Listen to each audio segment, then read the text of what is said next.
Hello, everyone. My name's David. I'm an indie wrestler for the ECWA, formerly of Right Coast Pro. Not that ECWA was formerly Right Coast Pro. I formerly worked for Right Coast Pro before Right Coast Pro went under. And now I work for the ECWA. Yes, the ECWA that Jim Kettner ran for like 40 years. It's under new management now, but yeah. So, hi, I'm an indie wrestler, and thankfully, WWE decided to put up a SummerSlam card. So, I am under no delusions that WWE or AEW are going to pick me, so who cares if they get pissed off at me and start yelling mean tweets at me? All that's going to do is make more attention drive towards me. And I win. Because that means I get more subscribers and followers, even if they're hate followers and hate subscribers. So, let's talk about SummerSlam. So, due to the infinite wisdom of WWE and their complete lack of morals when it comes to scraping money out of a stone, or scraping blood out of a stone, they've done this into 2 nights, and I can tell just by looking at this card, oh, this is not a 2-night show. This is a 1-night show that would probably have 8 matches on it, and then the rest of this would be on, just a random week of Raw or SmackDown if this was like the year 2000. Hello, Frankie Boo. Yes, I love you too. I love you. Yes. So, anyway, let me just move this up here so I'm not looking at a separate screen while I do this. So, night 1. First off, we have CM Punk versus Cody Rhodes. This is obviously not in the actual sequential order of the card. For the undisputed WWE Championship. By the way, there's too many damn championships. There's like 19 of them. The Women's World Champion, Liv Morgan versus Io Sky. Hell in a Cell, Obafemi versus Brock Lesnar. Gunther versus Nick Aldis. The Usos, Jacob Fatu versus Royce Keys, LA Knight, and Solo Sikoa, 6-man tag match. And Fatal Influence, which is JC Jane, Fallon Henley, and Laney. Is that his spell? Laney? Laney Reed versus the Bellas and Paige in a 6-woman tag match. So first and foremost, problem right here. You have 2 6-person tags on this card, whereas on night 2, you have, obviously, Roman Reigns versus Seth Rollins for the heavyweight title, interim WWE Women's Championship ladder match with a whole bunch of people, #1 contenders match between Finn Balor and Sami Zayn, United States Championship Trick Williams versus Baron Corbin, Intercontinental Championship Penta versus Chad Gable, and Dominic versus Danhausen with $100,000 on a pole. You notice the problem there on night 2 as well? Both of the mid-card titles are on the card, whereas in night 1, both of the 6-man tag matches are on the card. Why would you do this? Why would you put, generally speaking, any sort of card is a story in of itself, okay? If a match is a roller coaster, you start off going, oh my god, the fast part, and then, there's a bit where it calms down a bit, and then it starts going again, whatever. The entire card of the night should also be a roller coaster. And what's the worst thing that could happen in a roller coaster? The worst thing that happens in a roller coaster is you get bored. Okay? I'm not talking about we got stuck on the top or whatever, or, it crashed and everyone died. No, I'm just saying, realistically, the worst thing for a roller coaster design is getting bored. How do you get bored? You do the same thing again, and again, and again. So, the fact that there are 2 6-man tag matches on one night, and then 2 mid-card titles on the other night, this should be one of each. 1 6-man tag match, 1 mid-card title on both nights, if you're going to do it that way. Okay?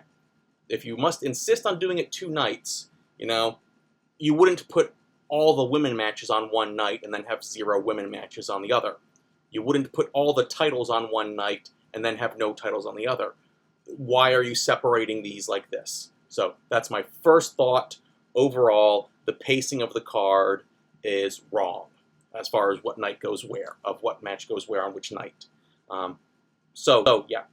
Now then, I guess predictions, and yes, no, before you ruin the shot. So, individual predictions based on matches and what I just expect from them.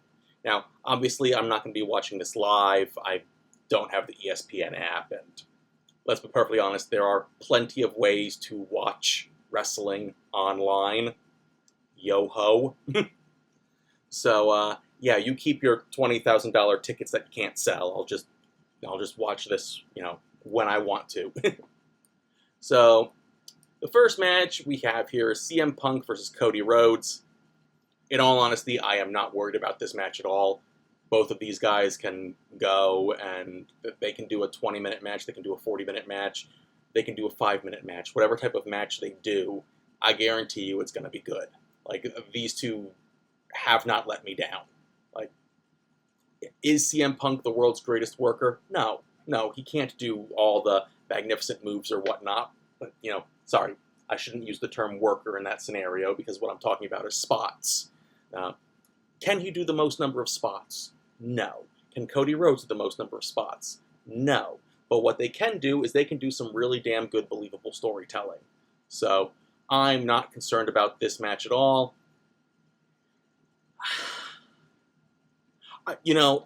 My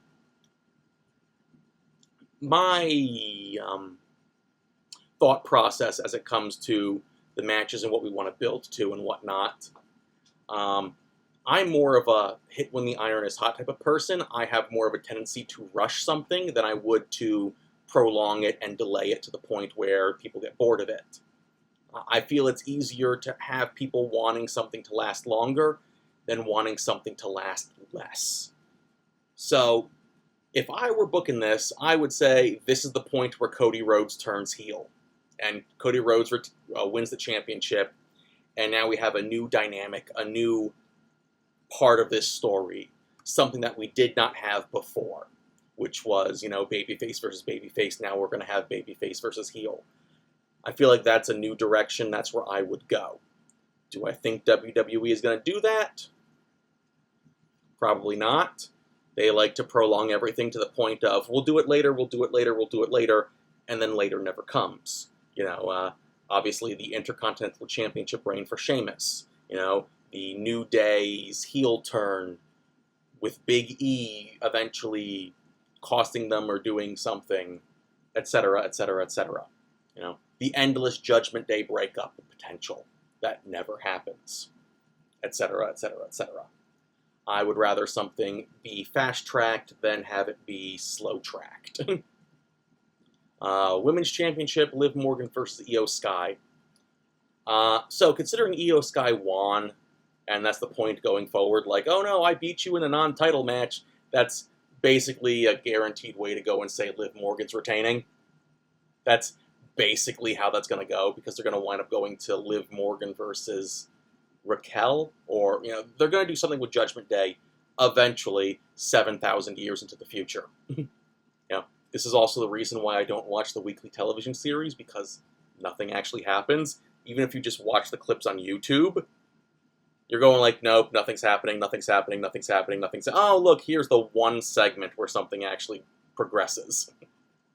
So, yeah, like the way to watch wrestling nowadays is to watch a 5-minute clip on YouTube, and even then the 5-minute clip is probably too long. Hell in a Cell, Oba versus Brock. Oba better win this. However, I'm not expecting this to be a good match. Brock Lesnar matches are just finisher spams. Like, oh, it's an F5, kick out, another F5, kick out, German suplex, kick out, powerbomb, kick out, chair shot, kick out, run through the cage, kick out. Like, it's just going to be a big spot, kick out, big spot, kick out. And in between those big spot kick outs, there's going to be, 3 minutes of people lying on the floor and the referee going, 1! Come on, guys, get up, get up. Come on, guys, come on, get up, get up. Come on, guys. Come on, guys, get up, get up. Come on, I'm going to count you out eventually. Come on, get out, come on. 2! Come on, guys, get up, come on. What's going on? Every single spot. It's been that way since the mid-aughts. When he came back. Like, realistically, this was also the entire latter half of Undertaker's win streak in WrestleMania, was just this finisher spam match. You see one Brock Lesnar match, you've seen them all. So, all I'm hoping for is that Oba wins, just so we can finally move on. Gunther versus Nick Aldis. This is probably going to be the spoiler match of this night, because I bet you this is going to be the best damn wrestled match in the night. Like, well, what else we got here? Oh yeah, the 2 6-man tag matches. Yeah, no, Gunther versus Nick Aldis is going to be match of the night. That's going to be that's without a doubt that's what's going to happen. Who do I want to win? I mean, WWE's not going to have the general manager go over, so they're going to have Gunther. But God for damn it, I want to have a shocking surprise, so I'm going to say Nick Aldis.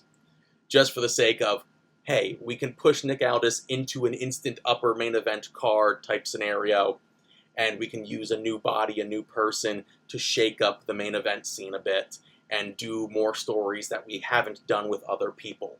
Okay? Like, I would rather make Nick Aldis a star and say, don't worry, Gunther can get his heat later.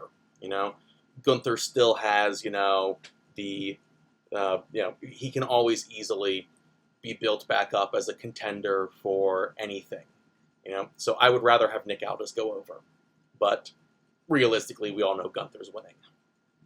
Usos and Jacob Fatu versus Royce Keys, LA Knights, and Solo Sikoa.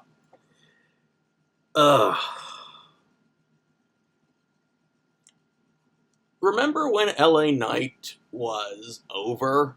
I mean, he still is, but remember when he was really, really over? That man has made chicken salad out of chicken shit for so long. And I don't care if someone says, oh no, he's just doing the Rock or Stone Cold. He's doing the Cheetah Master. Yeah. It's Mike Warmer. It's the Cheetah Master. Like, the call and response back and forth with the crowd, it is not something that The Rock invented or something that Stone Cold invented or anything like that. That's a go-to tactic that's been around for ages, okay? Like, that's been around 70, 80 years, okay? Let's not kid ourselves. LA Knight has the ability. Is LA Knight the greatest wrestler in the world? No. He slipped on the rope a few times. Oh no, accidents happen. But what LA Knight can do is he can get over with a crowd no matter how many times he loses and make people believe that he is still a serious deal.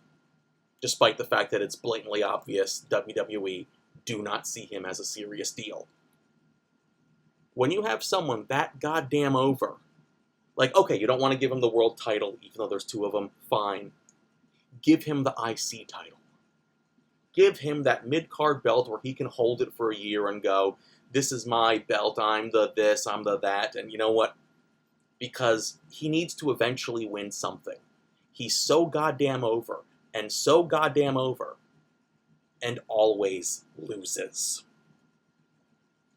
Like, I'm not saying make him the world champion, okay? But I'm saying he's got to do something.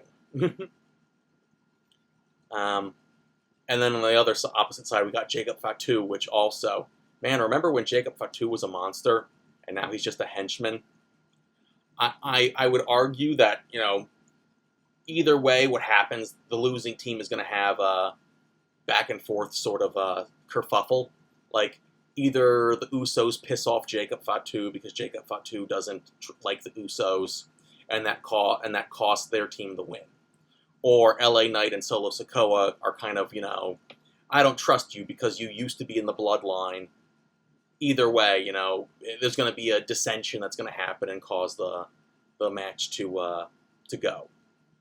Now, realistically, if someone's eating the pin, it's either Jimmy or Royce Keys.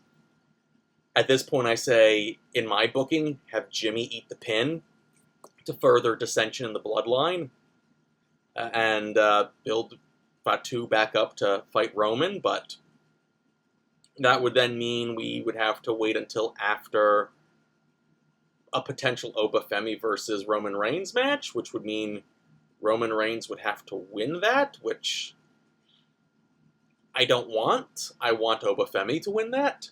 So, yeah, we're stuck in the situation of, like, Bobby Lashley, where, Lashley, we want to protect you, but we don't want you to actually win the title. You're, like, the 4th person in line. You'll get your turn later, eventually. So, yeah, the pointless 6-man tag match. I'm going to predict Babyface's win. Babyface's being LA Knight, Solo Sikoa, and Royce Keys. And this will somehow lead to not Hell in a Cell. not Survivor Series, War Games will somehow lead to War Games because the Bloodline is in every single goddamn War Games. Matter of fact, another point of contention, I'm sick and tired of War Games. It was fun for like one time, but if you see it every single year, it loses its appeal. You know, it's like how Hell in a Cell lost its appeal when it was done over and over and over again.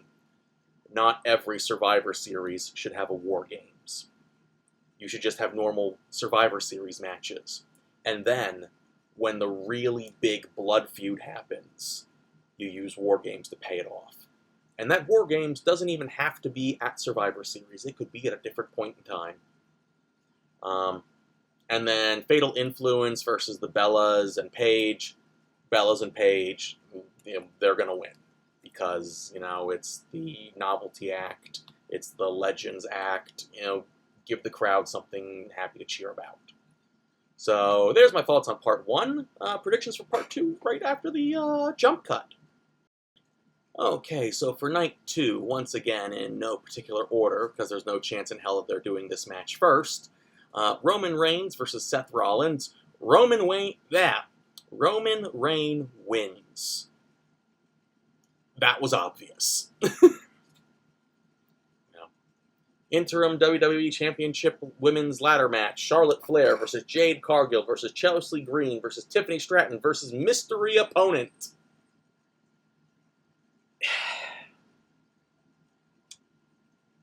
Okay, there's 2 options here. There's Charlotte Flair and then there's Jade Cargill. Those are the 2 because then they can have the biggest star-studded match they can whenever Rhea Ripley comes back from injury. Because that's going to be the match they want. You're not going to have Rhea Ripley versus mystery opponent. Whoever mystery opponent is, it's not going to matter. You're not going to do Tiffany Stratton. You're not going to do Chelsea Green. Hell, I could see the hilariousness of someone going, oh, they're going to put Chelsea Green, give them the title, just to go, see, we're pushing her. That part of Unreal where we said, we're not going to use her or push her because she's not whatever. No, see, we're going to do it. Much like how they totally gave Zack Ryder that one ladder match title win because they were so totally going to push him. Yeah, they took the belt off him immediately. So if Tiffany Stratton or like Chelsea Green or mystery opponent wins, they're going to be the champion for a grand total of like 2 days. Bean, that was my glasses cleaner that she decided was a toy. And the fact that she has not destroyed my hand yet is amazing. So, anyway, what'll probably be one of the 2 matches of the night, Finn Balor versus Sami Zayn for the #1 contendership. Okay, so this match is a television match, but you know what? They give it long enough time. This is going to be, if you're looking for the moveset match, or looking for the workhorse match, this will probably be one of the 2 workhorse matches, of the night. Like, realistically, looking at just which one will be workhorse matches. Oh, yeah, we probably got, like, 2 matches that we could believably go 40 minutes either way on each card. But yeah, no. Finn Balor versus Sami Zayn is going to be great. #1 contendership.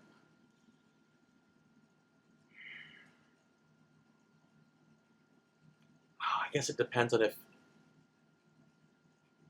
Okay, well, if Balor wins, we know Balor's not winning the title.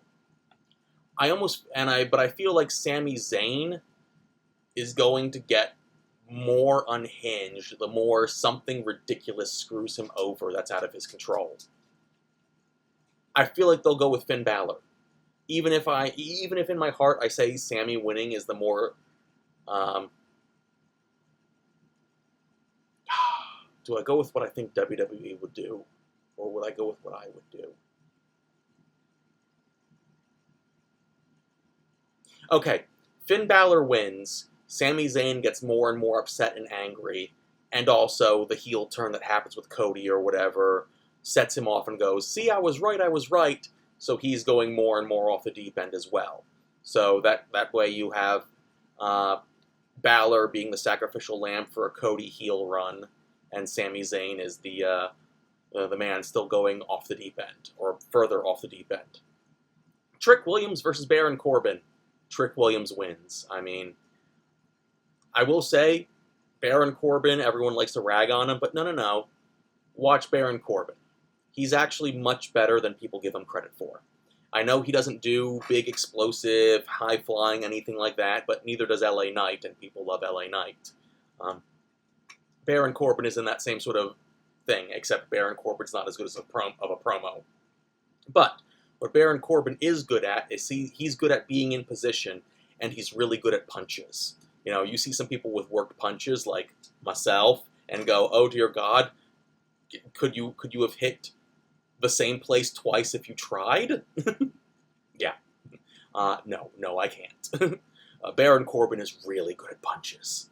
If there's one thing to take away from watching a Baron Corbin match, it's his punches. And I guarantee you, now that I mentioned it, he'll never throw a single punch the entire match. Because that's just, how that happens. Intercontinental Championship, Penta versus Chad Gable. The other really obvious workhorse match of this of night. Chad Gable wins because it furthers his story, but I feel like the actual big blow-off point should not be his Intercontinental Championship win.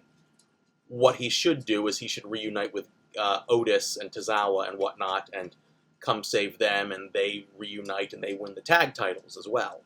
I feel like that's the payoff for the storyline of Chad Gable making amends with his friends. It's not just about the title, it's about his friendship. So, Chad Gable will still win, but, yeah. And then, maybe Penta and... Oh, do they just throw Penta into the tag team, though? I say that as down to the tag team, just because WWE doesn't care about tag teams.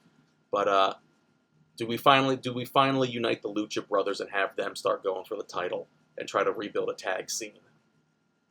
Because they have enough people for a good tag scene. It's just a matter of will they actually do it. Don't know. Dominic Mysterio versus Danhausen, $100,000 on the line. Hi, Frankie. Well, obviously, Danhausen is winning because shenanigans involving curses and whatnot. And it's, if I remember correctly, this just says $100,000 on the line. I think their socials have said it's a pole match, like it's $100,000 on a pole. I think, it's going to be what it's going to be. Like, we're not looking for this as a good match. We're looking for this as a comedy time. We're looking at this as something funny. So that's what it is. Now, with that being stated, the crowd is going to love it. The crowd's going to eat it up. I personally think WWE have gone about Danhausen the wrong way. Now you're going to go and say, no, but he's the #1 merch seller. He's this, he's that. Yes. And people are with you. And this is a real big thing in wrestling. People are with you, and they're with you, and they're with you until they aren't. And once they aren't, it's because there was 10 months of stuff that has been bugging them slightly. And then eventually it's just the straw that broke the camel's back. Eventually, Danhausen is going to have the straw that breaks the camel's back moment. I think they've gone around this the wrong way. They've made the curses too real. Like, he has a cloning machine and actual clones pop out. Like, what should have happened was something more nuanced, I think. Danhausen goes, "You are cursed," to someone, and the pyro doesn't go off right that second to, screw them up. Okay? It doesn't happen immediate. The match still goes another 10 minutes. And then, they get on the top rope, they just slip and fall. Wait, what happened? Oh, they just slipped and fell. And Danhausen works. And it's like, oh, no. The curse. What do you mean the curse? He slipped and fell. Make it more nuanced. When the referee got uncursed, they did this little video package of hi, I found $10 today. Walks over to a mailbox. Oh, look, $10 with this obvious staged camera setup looking at the mailbox and looking at him. It's like, no. This should have been done as a found footage where it's just, hi, I'm on vacation with my family right now, and oh, hey, $10. Just finds it. doesn't even pay attention. It's not like it's an afterthought. So the uncursing was, you can hand wave it away and go, it's not that he was uncursed, it's a coincidence, These should have all been coincidences. And I think you would have gotten much more mileage out of it. Because then you could curse someone backstage 2 hours later in the show, the payoff happens. I know that, we're trained for like, a 6-second attention span nowadays. I try to watch every modern cartoon, even like the modern version of Trigun. And like when someone's giving a speech, it's like, I have this speech that I'm giving. And it's like, why are you moving around like that just to do a sitting and talking scene? Because just because you have more animation doesn't mean the animation fits. I mean, the fight scenes are amazing, the bullets flying everywhere, chambering the gun, and, zipping around. You can follow it beautifully. Beautiful action scenes. But the show never takes the time to slow down and just stop. But yeah, so I understand that they're doing something for the modern audience's attention span, but, imagine if there was a fight that broke out. Just hear me out. There's a fight that breaks out, and somewhere in the fight, someone sets up a table. People break it up, break away, pull apart, whatever. The table is still out there. No one gets the table. Another match happens. Another match happens. Another segment happens. Another match happens. Finally, when you forgot the table was there, the person who was cursed goes through the table. And it's like, no, what happened? Oh, it was the curse. It was Danhausen's curse. What do you mean it was the curse? Someone should have gotten the table. What happened? Where's the ring crew? They forgot that. Well, you forgot it too. We all forgot it.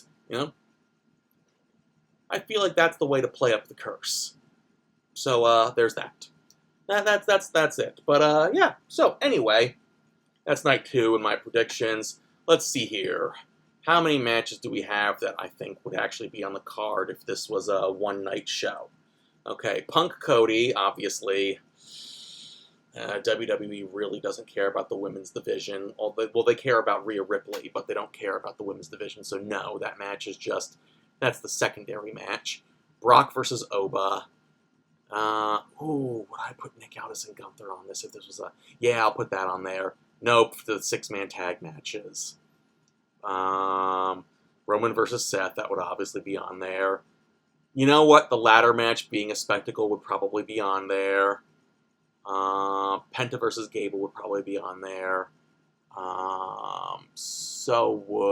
Danhausen and Dominic would be on there as a. And then you know what? Yeah, they would probably put Finn Balor and Sami Zayn on there. Yeah. So there is an 8-match card if this was like a pay-per-view from like, the 90s all the way to the mid-2000s, even into like the 2010s. Like, there's an 8-match card in there, but even then it's like, you've got number 1 contendership match. You've got,